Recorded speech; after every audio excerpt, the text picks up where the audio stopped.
Hello, and welcome to this panel on preventing jobless growth. This has been the big topic here in Davos, and we have a lot of drivers of both the growth side and the job side, technology, geopolitics, demographics, and other factors. There's really two narratives going on here that are surprisingly disjoint. There's the positive narrative talking about growth and how we all have more wealth creation. There's the negative narrative about where the job's going to come from. And I would like to highlight that these are actually two sides of the same coin. Productivity. What is productivity? Productivity is output divided by input. And for some reason, a lot of people focus on the numerator and other people focus on the denominator. On the numerator side, we have some amazing progress on a lot of dimensions where as productivity grows, we have the potential for not just more wealth creation, but cleaner environment, addressing poverty, longer lifespans in healthcare. And technology has been helping with that. For instance, we did a study looking at how LLMs were affecting call centers, and we found that there was about a 14% average increase in productivity when people are using it, up to 35%.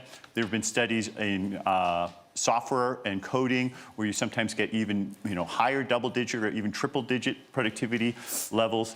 And recent data, it's early, in the United States and other countries suggest that we maybe see the early inklings of a productivity revival.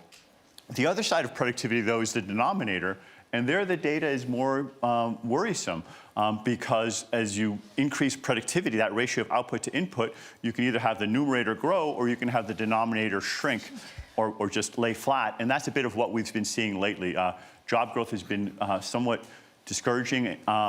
We did a paper we call Canaries in the Coal Mine, looking at some early indicators of what was happening in jobs that were highly exposed to artificial intelligence. Using data from ADP, we found that those in the youngest group, age 22 to 26, in the most exposed occupations, like I mentioned, call centers, software, but we ranked all 900 occupations based on their tasks. That age group actually had about a 13% decline in employment relative to before LLMs, especially in 2024 and 2025. We started seeing that effect grow bigger. The older age groups did not have that effect, so the overall effect was fairly muted. And some encouraging information, if you sliced it based on people who are augmenting, using the LLMs and generative AI to augment their work versus people who are using it to automate work, what we found was that the augmenters, those who are learning new things, had growing employment. So they both had more output and more employment, so more shared prosperity. Sadly, that was a minority of the folks, but if we can get more people doing that, maybe that's a potential path. It's still early. That was only about 13% I mentioned for that one age group. We just got some new data in. It's not in the new paper yet, but it's now about 16%. I'm not sure whether it's going to continue to grow over the coming months and years, but it's certainly, as I say, a canary in the coal mine to look a little bit more closely at it. Our goal, of course, is to have to prevent jobless growth, to get the benefits of productivity that not only increase the top line, but also don't hurt people by eliminating jobs. And we've assembled a set of the world's leading experts here. I'd like to take a minute to introduce them, and then we'll each have them weigh in on these issues. So let me start over here with Valdis Dombrovskis. He's a commissioner at the European Commission. His focus on the economy and productivity. Ravi Kumar is the CEO of Cognizant. Jonas Prising is the CEO of the Manpower Group. Liz Shuler is the president of the AFL-CIO, the largest labor union. And Laura Tyson is a professor at the Graduate School of Business at UC Berkeley, my neighbor at Stanford. So welcome all of you. And let me just start with a question. I think we'll start with you, Ravi, if that's okay.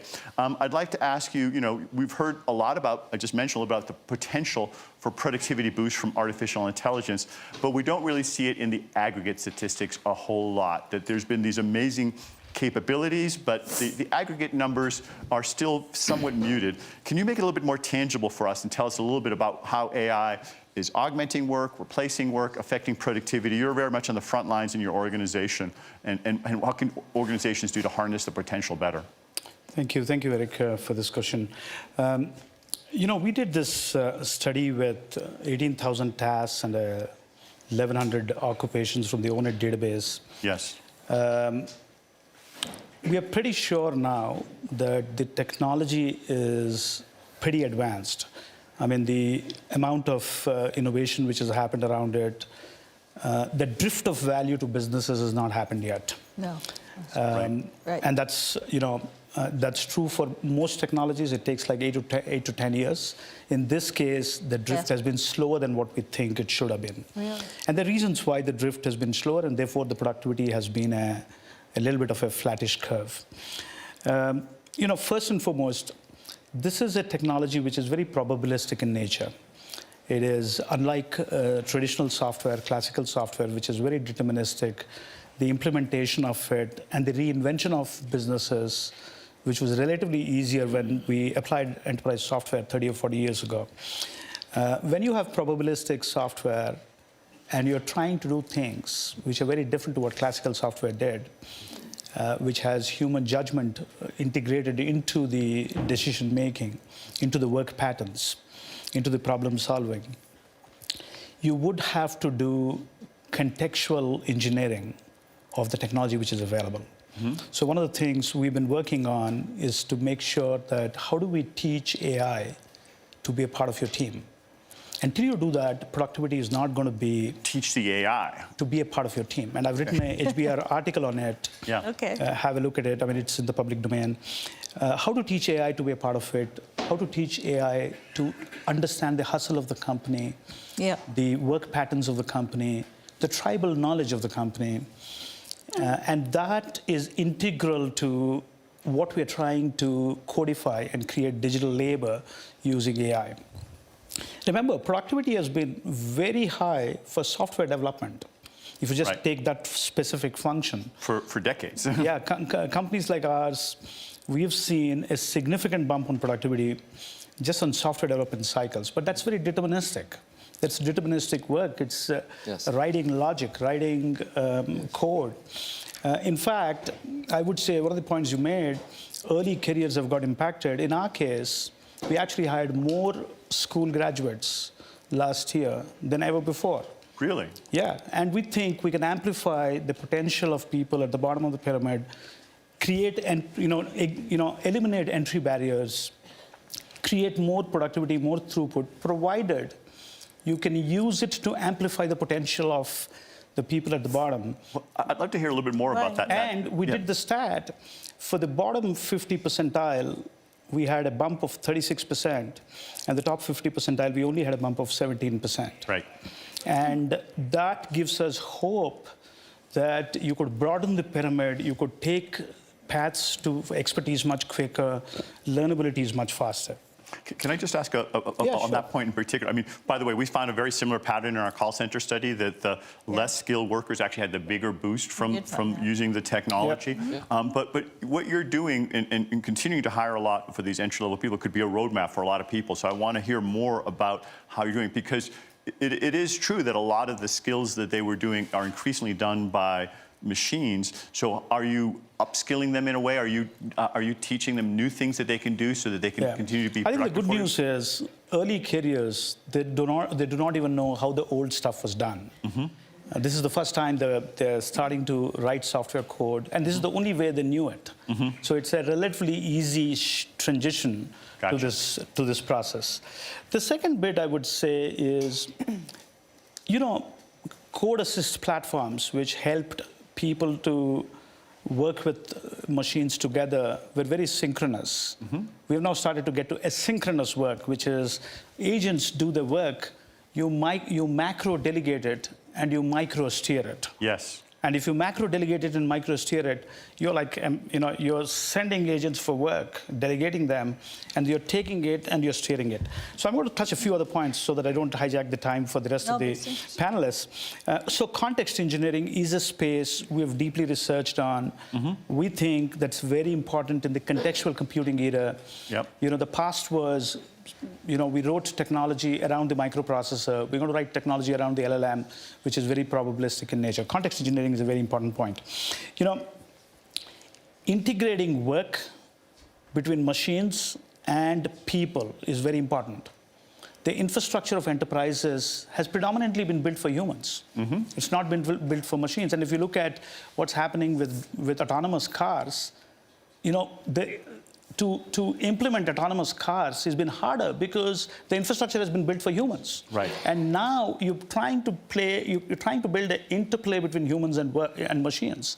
If it was just machines or just humans, it would have been relatively easier.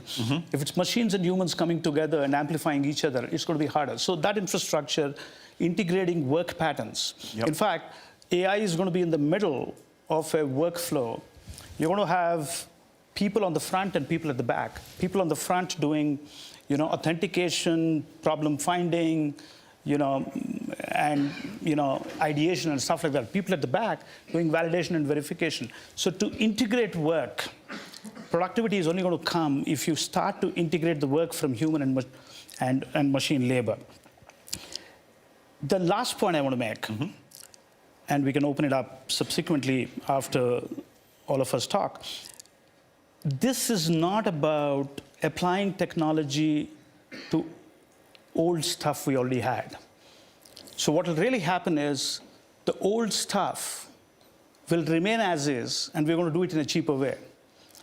We have to reinvent a business, reinvent a process, reinvent a flow, and that reinvention and reimagination will drive productivity. So integrating workflows between machines and humans, context engineering, amplifying the potential of humans, and reinvention of businesses rather than just eliminating work or just trying to apply this on top of something which is already bad. Historically, that's been where most of the biggest gains come from. And I'm sure we'll come back to that point a little bit, but I want to get some of the other folks involved. So let's go to you, Laura, because there's, I talked about this tension between productivity and jobs. But, economists know that historically, whether it's in the Industrial Revolution or all the changes since then, every time there's been an amazing technology, it hasn't eliminated jobs. People were worried about it, and you can quote all the time. But there have been more jobs historically. Is this time different? Are you worried? What are your expectations?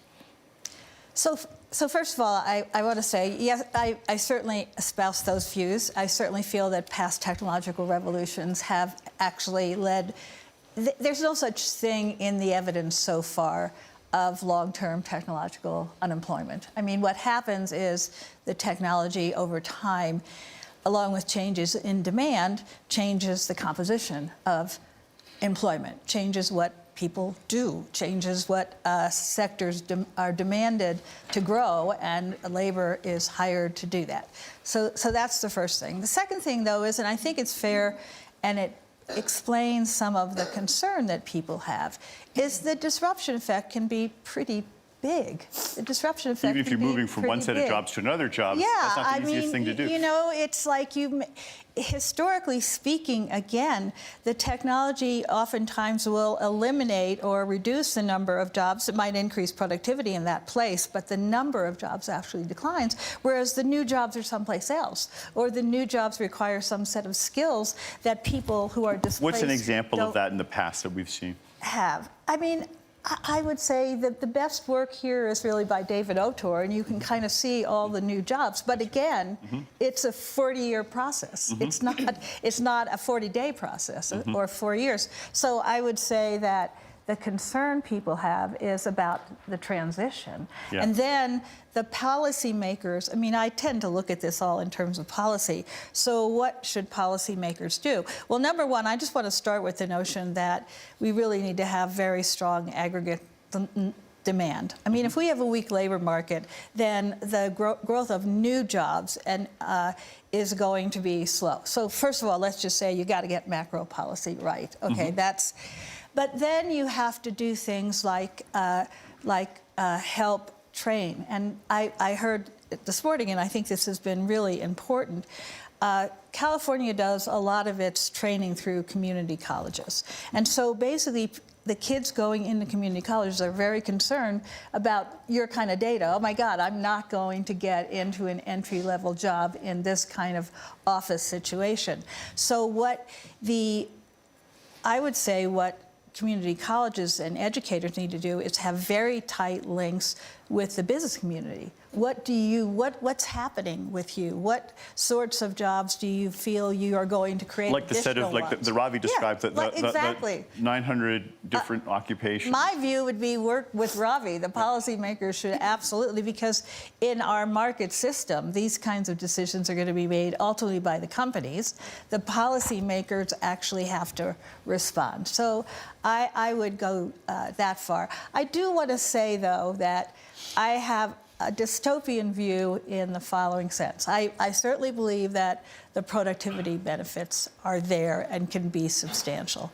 The question is, how are the productivity benefits shared? This is a huge issue going forward, because if you look at the technological revolution, say the digital revolution that came in between the Industrial Revolution and where we are today, you see very significant polarization of the labor market. You see a loss of middle skill, middle income jobs. Many people benefit with education at that point by moving top, but a lot of people fall bottom. And the productivity growth of the economy, measured in a variety of ways, the real wage growth does not keep up. What has happened with, and I'm really just talking about the digital revolution, so that you can see that not only is there polarization, but the labor share of income declines. The capital share of income rises. Yeah. The productivity surplus is going to capital. It's going to capital. And so I think those are things we really have to worry about. It's not just the number of jobs. It's not just that the composition of jobs is going to change. And we are beginning to see in the data. It really is how you share the benefits. And therefore, that, from a policymaker's point of view, it's a challenge to think about how to do that. But I think we should get that on the table as one of the things to discuss.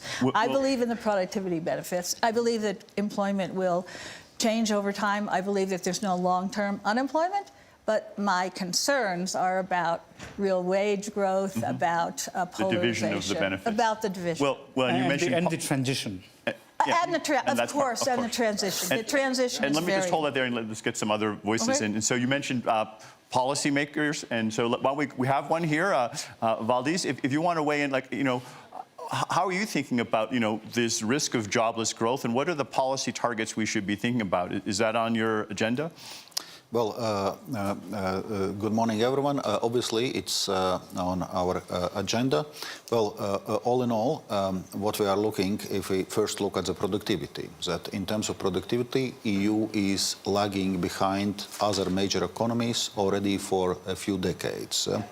So there is some catching up to do, and if we look why we are lagging behind in productivity growth, it's largely explained by a tech sector. So from that point of view, we are viewing AI as an opportunity, and we are now investing a lot of actually developing and applying AI, setting up what we call our AI continent action plan, how we promote and develop the AI, including AI gigafactories and so on.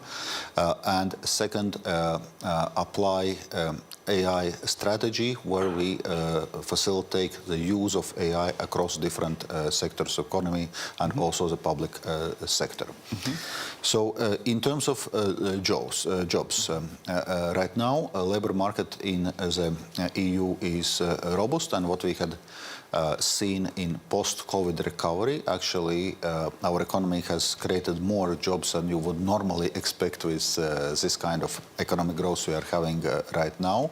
So our so it's almost the opposite of jobs. Our employment growth continues our employment continues to grow, and unemployment is at historically low levels. And also, if you look at the OECD data, what the OECD data says that approximately 1/3 of job vacancies are highly exposed to AI in terms of a requirement of AI skills. And it probably will increase to 2/3 in the coming years. So obviously, as some colleagues mentioned, important question here is about managing a transition, how we equip people with the right AI skills actually to be able to use it as a factor of production. And in Europe, in any case, we need to offset it against another tendency. We are aging continent, so labor supply is shrinking. Also, to sustain the level of prosperity, we need to increase productivity. So we mainly see it as a challenge of properly managing transition, making sure that the labor has the right skills for also deployment of the AI. Great, that's a terrific list there. So that's the policymakers. Let's talk about employers. I think they also have a responsibility, and we have maybe the world's biggest, one of the world's biggest employers. You can tell me. Yes, sir. At Manpower. Jonas, can you tell us a little bit about how you think about it? Like, what is the responsibility? What's the potential for employers to address this? Yeah, no, I think so. As a starting point, I think it's great to hear that we all seem to believe that long-term jobless growth is not going to be the main issue to contend with. Mm-hmm. The transition, certainly, and how can we ensure that this is evenly distributed? To your early comments, though, Erik, when we look at youth unemployment in the US, for instance, we see this disparity now. Mm-hmm. Mm-hmm. But we always see this disparity when the labor markets are going through a tougher time, as they have in 25. Mm-hmm. I know the economic growth is strong in the US, but the labor markets have been weakening all the way through 25. Yes. So not only college graduates are having a tougher time finding their first job, and high school graduates. They're kind of on the front lines of this. And this is a tradition. This is what happens as companies go through an economic cycle. They hire experienced workforce first or specialized skills.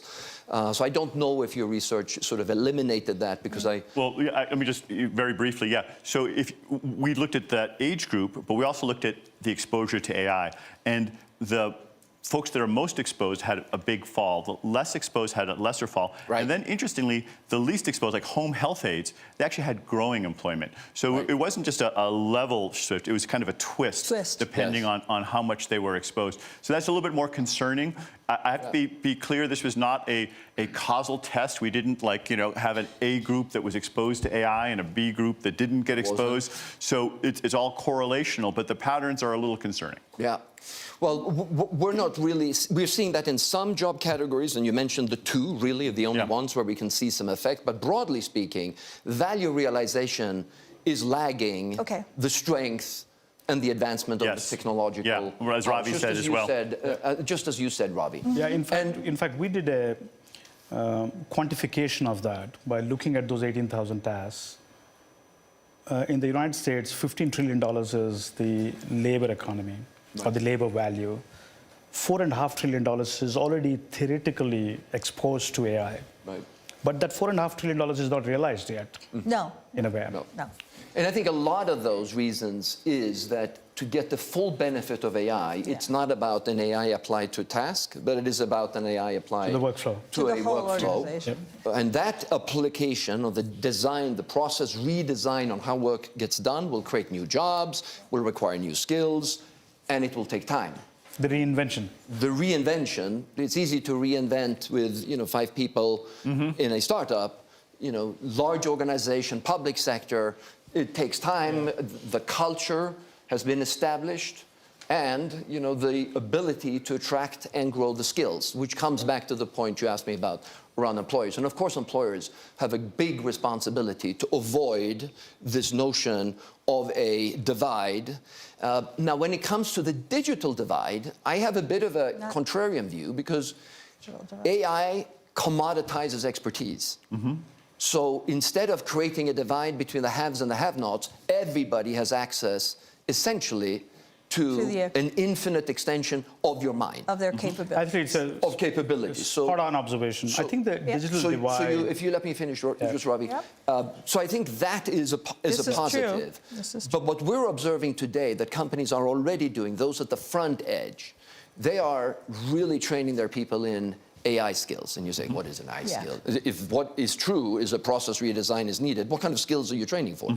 Well, they're being very pragmatic. You can think about this almost as the evolution of, Word, Excel, and PowerPoint. Exactly. First of all, know how to write a really good prompt. Second, know how to integrate the document and analyze this document, to draw the insights, ask conclusions, do that. And then last but not least, moving to the last phase is how can you augment your skills when you're accompanied by a large language model and you can now get work done in a different way. I like that. So that's sort of the thinking that we are starting to see coming through. So you can think about the skills, or rather you can think about the skills being the technology infrastructure equivalent. So they are needed, and the training is really all about the R&D and how people can use it. Use training. We see the most successful candidates for jobs today list, I know how to write a prompt, I know how to do ChatGPT, I work with Claude. Right. Much as you remember seeing, yes, I know I can do the Microsoft suite of Office very well. Yeah. This is now just ubiquitous in applications, and those that have those, employers will say, oh, well, this is a person who's learning new skills, much more employable. I think we are interested in that candidate This is so important because, as you're highlighting, you can use AI to augment yourself, and humans and machines working together. It's hard. It's harder than just having one separate. But ultimately, if you do that, now the person becomes an extension. They're creating more value, and ultimately that makes them more employable. So that's a very promising Absolutely. path. But just to add to it, I mean, you raised this point. The divide which was created for digital technologies was also because there were skills needed to get those jobs. And it wasn't as commoditized. I mean, I actually think AI is an equalizer in many ways because it takes the entry barriers out and it diffuses fast, and you can actually access jobs which you couldn't access if we pivot the skilling in the right way.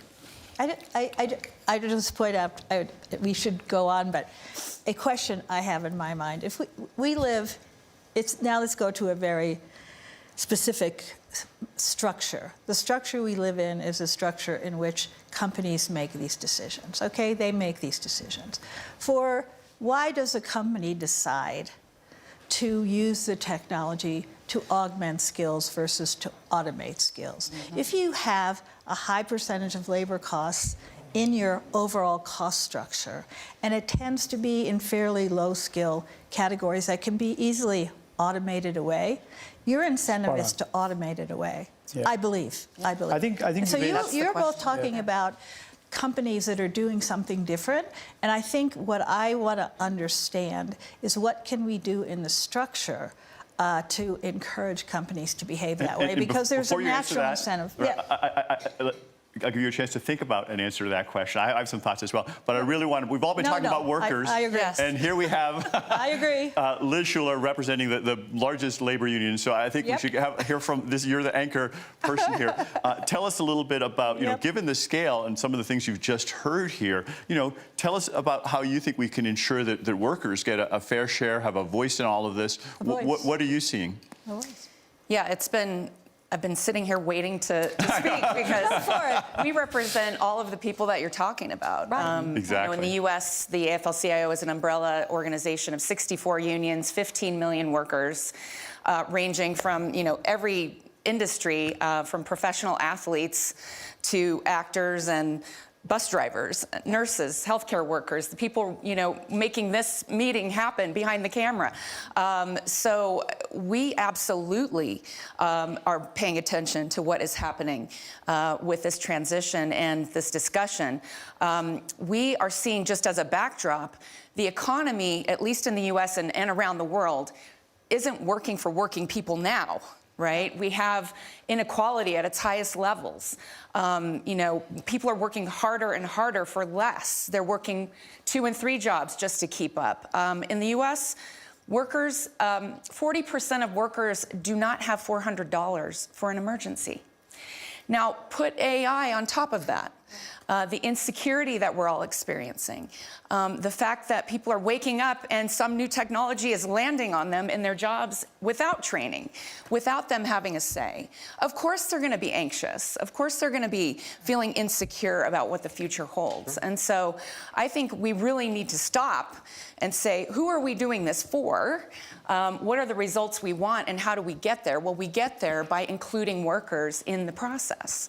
They shouldn't have to be at the end of the the cycle. They should be actually upstream in the cycle. And in fact, we have a partnership with Microsoft for that very reason, to get workers in the labs, to say if we're going to start using AI in transportation, we should have bus drivers in that lab working with developers to make this as successful as it can be, because we are not anti-technology. If you think about every industrial revolution that we've been through, working people have helped us make that transition. And it's really because we've helped tame the technology. We've helped figure out how to use it in the most effective way. So I think your question about augmentation versus replacing, that is the big question we have, because if we can all agree that this is to make our jobs better and safer and easier, more productive, then we're all in. Yeah. But if you're looking to just de-skill, dehumanize, replace workers, put people out on the street with no path forward, then absolutely you're going to have a revolution.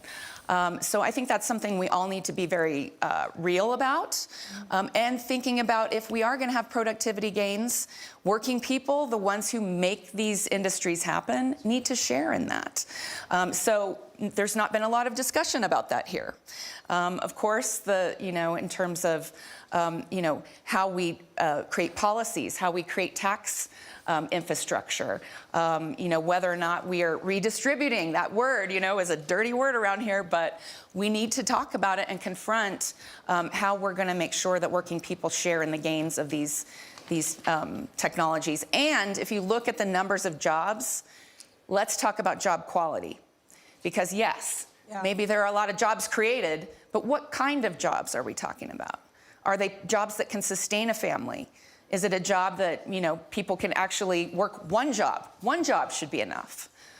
So I think these are the things that are on people's minds. And also, I have to say a word about privacy, data security, and how the data is used. I'm going to use the WNBA players as an example. Right now, professional athletes who are fighting for a fair contract, data and AI in their workplaces is part of it, because AI is actually judging how players are making decisions and how they play a game, right?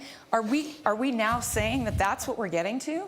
That an athlete can't use professional judgment, an artist can't use professional judgment without an AI system evaluating them at every turn, saying whether they made the right decision to make a pass to this player or that player?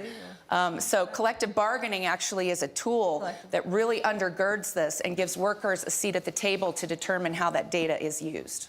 Well, I think we all agree we need to work towards shared prosperity. I want to pick up on that theme of augmentation, but first I want to just give a heads up. I'm going to open the discussion up to questions from the audience. So if some of you have a question you want to raise, you formulate that. But let me just pick up on what you're saying. And I think almost everyone here was talking about this distinction between automating and replacing workers versus augmenting them and extending what they can do. And I've done some work on this, and one of the challenges is that we can have much more shared prosperity if we use AI to augment people, but there's a set of institutional incentive policy levers that are steering us excessively towards automation. The other direction. And the wrong direction. Yeah. And I wrote a paper called The Turing Trap that many of you may be familiar with the Turing test, this idea that we try to make AI that perfectly imitates humans and can replace them. It's been an inspiration for a lot of technologists. I think it's a terrible direction for the technology. We should be doing, as Ravi and others said, finding ways for humans and machines to work together. Right. Most of the benchmarks out there that the AI researchers are working towards, they are a black box of just how well can this AI do some particular task. And then they take it and they put it in a hospital, in other organization. Turns out it doesn't work nearly as well as it did in the laboratory. Surprise, surprise. If a medical imaging system, says, cut out the patient's left lung, and the doctors or nurse says, well, why are you saying that? Well, probability 0.87. Like, what do you do with that? Do you operate or not? Yeah. It has to be designed from the beginning to work with the workers and have them coordinate. So we're creating a new set of what we call centaur benchmarks, where it's not cheating to have the human help the machine or the machine help the human. It's the whole point, is the two of them need to work together, a whole group of them work together. And we have some tax incentives that steer us too much towards automation. A lot of CEOs, I think they overly focus on some of the bottom line metrics of cutting costs when they should be thinking about how they can create more value. So there's a whole set of cultural and financial incentives that we can change to lead us more towards this augmentation. I think that would be a great takeaway from this panel is we can have productivity growth, increasing that numerator I talked about before, and not simply cutting the denominator. Sure, but Valdis, if you want to weigh in, and then let's get a question from the audience. Very quickly, just one point I wanted to make, to put more emphasis is also on labor skills. Yes. Because we had been dealing with also in previous years with digital skills more broadly, where there's a huge shortage of digital skills. And we are seeing right now the same with AI. Indeed, companies are, we see it also in the macro data, massively retraining their workforce because there's not enough graduates with the necessary AI skills.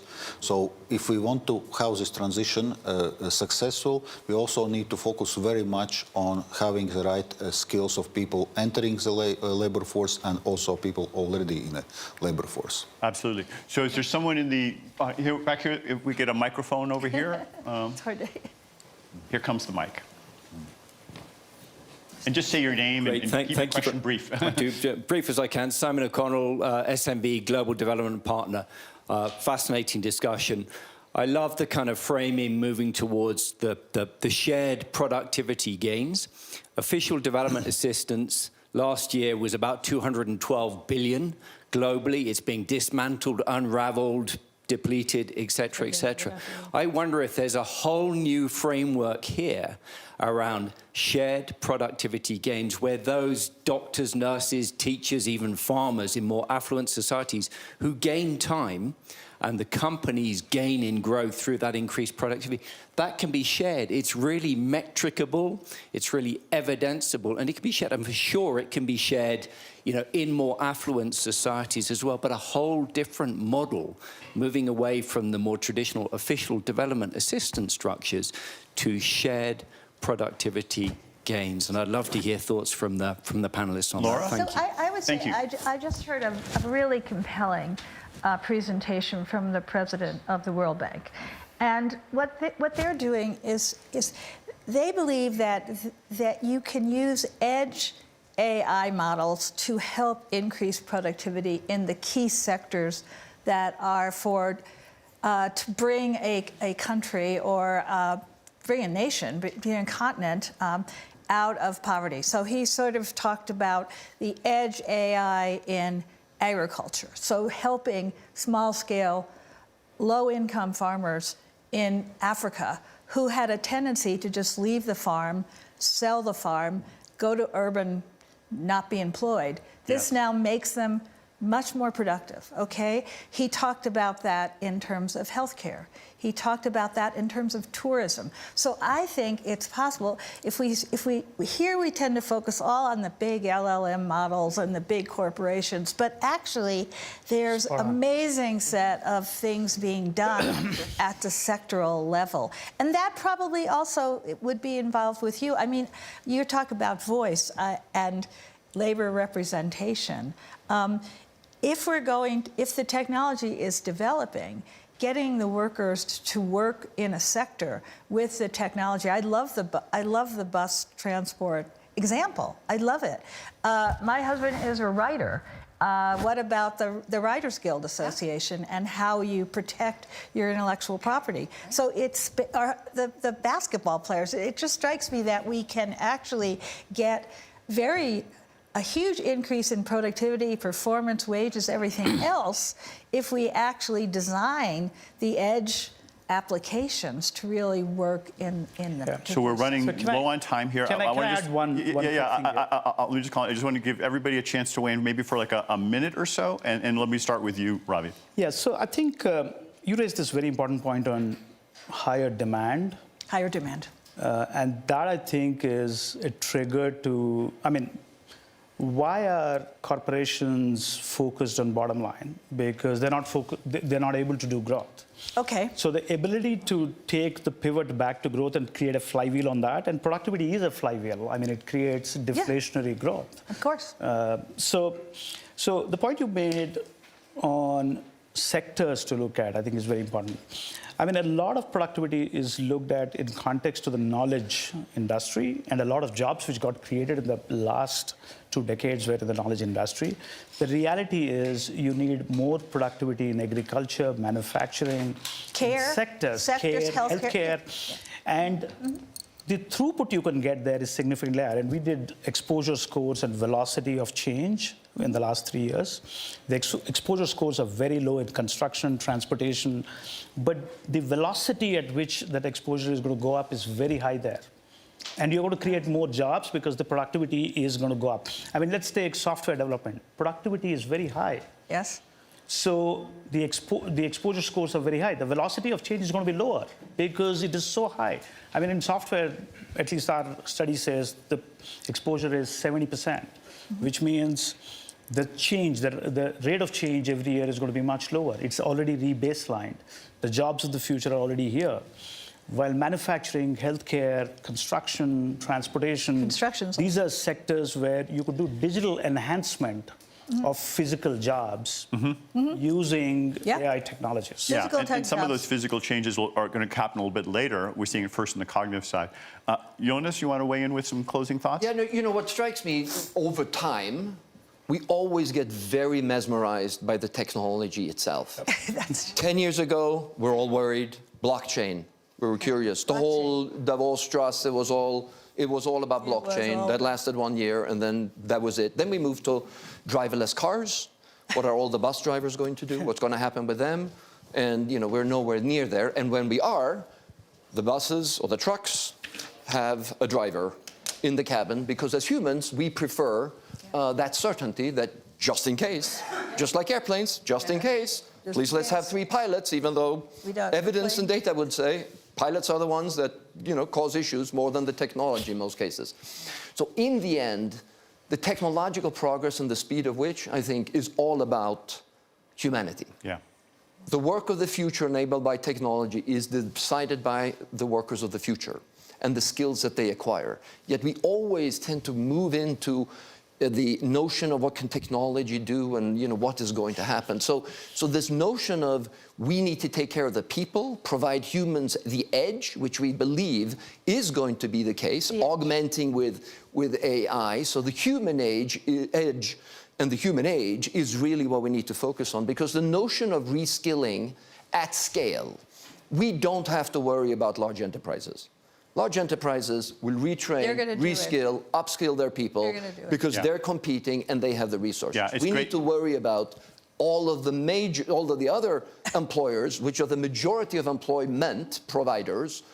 What are they going to do? And that's where policymakers, distribution policies, and things like that and highlighting that, so important. That this amazing technology gets a lot of our attention, but making all those other changes, really, that's where the rubber hits the road. That's where it comes to life. And that's been lagging much more. We can close that gap and boost the productivity. That will make a big difference. Let's go to Valdis, and then Liz, you get to wrap up, and I'll say a final word. Yeah, maybe to come back to the original topic of our discussion on jobless growth. I think we all concur that there's not going to be a jobless growth, but we have to admit that there's also going to be some replacement of work. Professions will change. It will not be able to preserve all the works, but the nature of jobs will be changing, and it's also about managing transition, about reskilling the people, because there will be jobs which will be phased out. It has been the case since the first industrial revolution.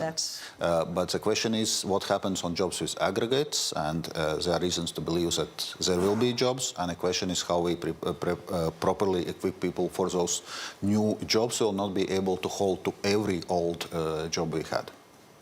Thank you. Liz? Can anyone give me an example of a transition that really went well? I think we should learn from our past. And I think about the US when we lost manufacturing, hollowed out the industrial Midwest, and left workers behind. That did not go well. Why are we not learning the lessons from these previous transitions and choosing a different way? So we have the opportunity to do that this time. And so I would argue that this transition needs to be worker-centered. that we put workers at the front instead of, Absolutely. them always the losers, and that training partnerships, not just top down, but workers again at the table, and then thinking about guardrails to make sure that the technology is not running over us, and that working people again are the ones driving it. Absolutely, and that's the interest not just of workers, but all of us in society, and their enlightened self-interest. So we need to do that, and I think one of the things that we can do is get better visibility into how the world is changing, better data and statistics, and try and align the incentives a little bit better. So thank you very much. This has been an amazing discussion, and we're very privileged to have all of you be able to weigh in on this. I appreciate it. Let's give them all a round of applause.